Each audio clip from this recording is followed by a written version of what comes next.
उसकी आवश्यकताएं भी अनगिनत होती हैं।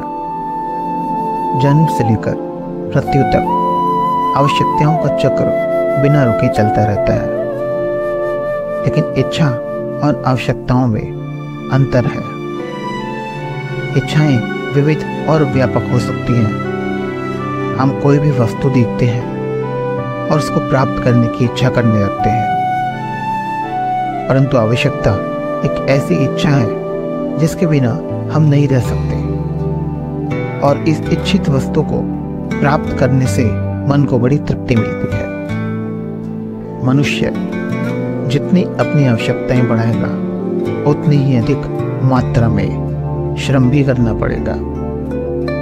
यदि आवश्यकताएं थोड़ी हैं तो सीमित धन और श्रम से ही तृप्ति प्राप्त हो सकती है, परंतु जीवन के इस कालचक्र में न इच्छाएं समाप्त होती हैं और न ही आवश्यकताएं। पूरा जीवन इस द्वंद्व में ही समाप्त हो जाता है। तो आखिर क्या है उपाय इस द्वंद्व से जीतने का? शायद इस कहानी में आपको उत्तर मिल जाए। चलिए सुनते हैं, और चैनल पर नए हैं तो सब्सक्राइब जरूर करें। एक बार महात्मा बुद्ध के पास एक व्यक्ति आया और बोला, मैं बड़ा दुखी हूँ, कोई उपाय बताइए इससे छुटकारा पाने का।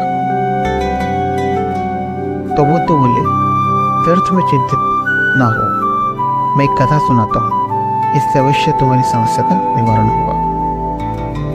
एक बार एक नगर में एक बड़ा ही उदार और परोपकारी व्यक्ति रहता था। वो दान दक्षिणा में कोई कसर नहीं छोड़ता था।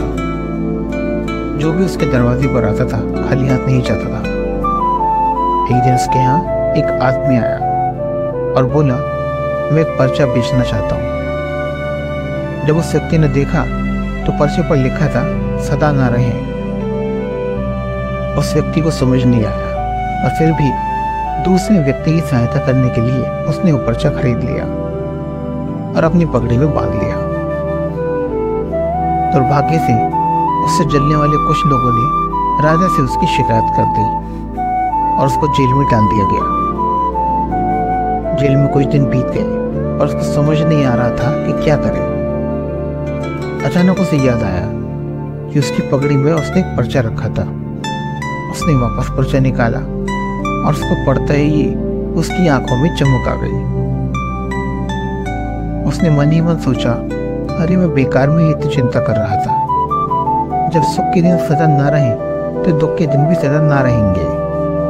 ये सोचते सोचते ही उसको खुशी के मारे हंसी आ गई और बहुत देर तक हंसता रहा। द्वारपाल को लगा ये पागल हो गया है, तो उसने राजा को सूचना दी। राजा ने उसको बुलाया और पूछा, कहीं तुम पागल तो नहीं हो गए? तो उसने कहा, महाराज, सुख और दुख तो जीवन के दो पहलू हैं। आदमी दुखी क्यों होता है? सुख दुख के दिन तो सदा बदलते रहते हैं। आज सुख है तो कल दुख भी आ सकता है, इसमें चिंता क्यों करनी है? ये सुनकर राजा को भी समझ आ गया कि वो बिल्कुल सही कह रहा है।